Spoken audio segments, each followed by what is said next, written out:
The statements we're about to show you are from the Holy Quran, and is said to be the official, unchanged, pure word of God, revealed over 1400 years ago.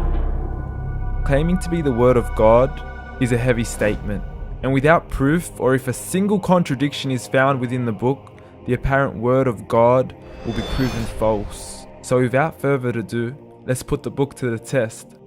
In the 23rd chapter, titled The Believers, from the 12th to the 14th verses, God is said to give a detailed description of how the human being is formed.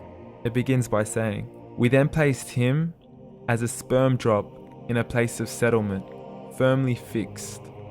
Then we made the drop into a alaqa." We will translate this word very soon. "And then we changed the alaqa into a lump. Then we made out of that lump into bones. And then we clothed the bones with flesh. Then we caused him to grow and come into being and attain the definitive human form." In the 21st century, we can now safely say that this verse is clearly describing the process of human development in correct chronological order. However, what we should be paying attention to in particular is the second stage, referring to the development of the embryo. The specific word used to describe the embryo in this verse is the word alaqa. The word alaqa, when translated into English, can mean three separate things. Firstly, a blood clot, or to be suspended, that is to be hanging or clinging to something, or thirdly and finally, a leech. Now, all three definitions don't come anywhere near what we perceive to be the human embryo. So, why are these words used, and what significance do they share with the human embryo?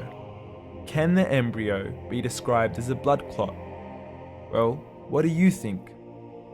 In the third week of embryonic development, a tubular heart joins with the blood vessels to form a primordial cardiovascular system, and by the end of the third week, the blood is circulating and the heart begins to beat on day 21. The first thing that comes to mind in regards to being suspended or hanging is the umbilical cord. But we can't use that example because we are simply referring to step 2, before the baby has even formed.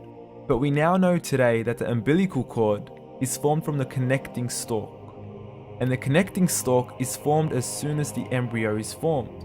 The embryo's connecting stalk has even been described by John Allen and Beverly Kramer as an object to suspend the developing embryo in the extra-embryonic column.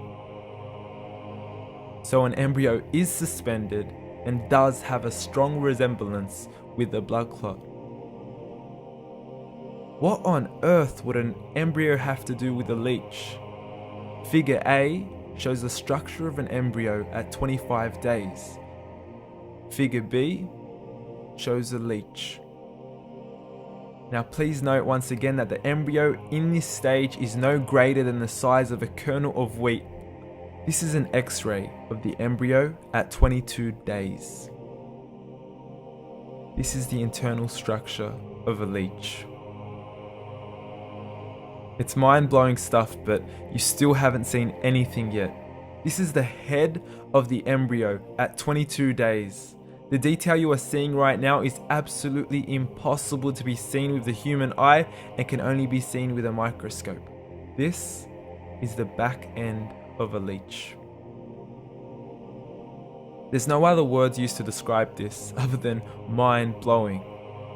The pictures we have shown you are impossible to be seen with the human eye or even to be predicted by the human mind. Once again, the verses we have shown you were revealed over 1400 years ago to a man who couldn't read nor write. Are these the words of God? Descriptions of the human embryo in the Quran cannot be based on scientific knowledge in the 7th century. The only reasonable conclusion is that these descriptions were revealed to Muhammad from God, from God, from God, from God.